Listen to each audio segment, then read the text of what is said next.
Touching myself kills a kitten every time I do it.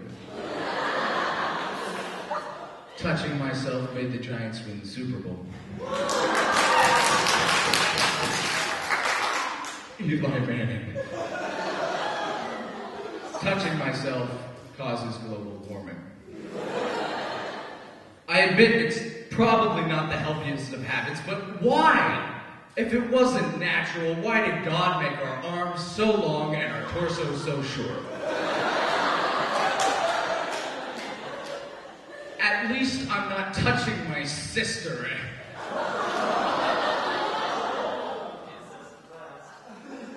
That would be weird. I suppose I could blame my mother, praying me into such a sheltered life that I swore that shit, piss, and semen were elements of the evil devil that through careful repentance God expelled from our dirty bodies. She even had a rosary hanging from the toilet paper dispenser, left hand on the beads, right hand on the throbbing member of man, an ass on the cold porcelain. I've got my eyes closed because the cherubs on the wallpaper are giving me stage fright.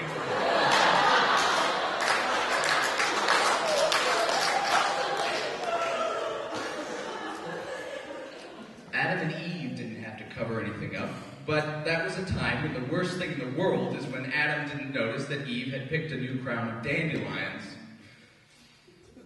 Heaven forbid. And then the devil came in and fucked it all up, planted in our minds thoughts of sex and childbirth, cigarettes, alcohol, methamphetamines, the growing welfare problem, and yes, oh yes, masturbation. The mother of sin, sin of the flesh. Maybe he didn't fuck up all that bad. Maybe things were godforsakenly boring before the fall, and the devil introduced all the things that are so goddamn interesting that we slap them all over our TV screens. All the things on which men and women get their rocks off. Without the devil, Adam and Eve would still be sitting naked under some sappy fruit tree, taking turns tickling unicorns, instead of conceiving us. Sex and sin are inherent and very interesting. They're human. This can't be helped. But due to unholy nature, so I am told, of the origin of whacking off, I still feel guilty.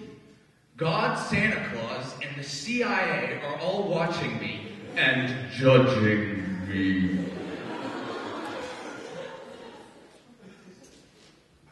Bastards telling me what to do. Excuse me. But that's not quite it. That's still not my reason for quitting. This whole quitting thing, this manly idea, this reaffirmation of me in control of my body. I can do what I want, when I want, and stop whenever I feel it necessary. I'm the one in control of my sexual destiny, in control of my life. It started out as experimentation, as fun, but I guess it grew to be a part of what I did. And I learned not to enjoy it anymore. Practice of unbridled willpower when you first start doing heroin and you're like, this is great. And then you realize that your teeth are falling out every time you sneeze and you look like an extra in some Tim Burton movie. But you keep doing it anyway because, well, you're addicted to fucking heroin. I think that I can masturbate like an occasional glass of wine at dinner. Don't look too deep into this one. Social smoking. Not like a sadist at a leather convention. I know I'm that strong. I know the rest of the reason is, monkeys do it all the time.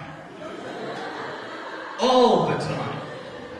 And so, by quitting, I'm proving to myself that I'm one evolutionary step further than they are. One image of God closer to God. I suppose next I'm going to have to stop flinging poo at people. But you deal with one addiction at a time. Thank you.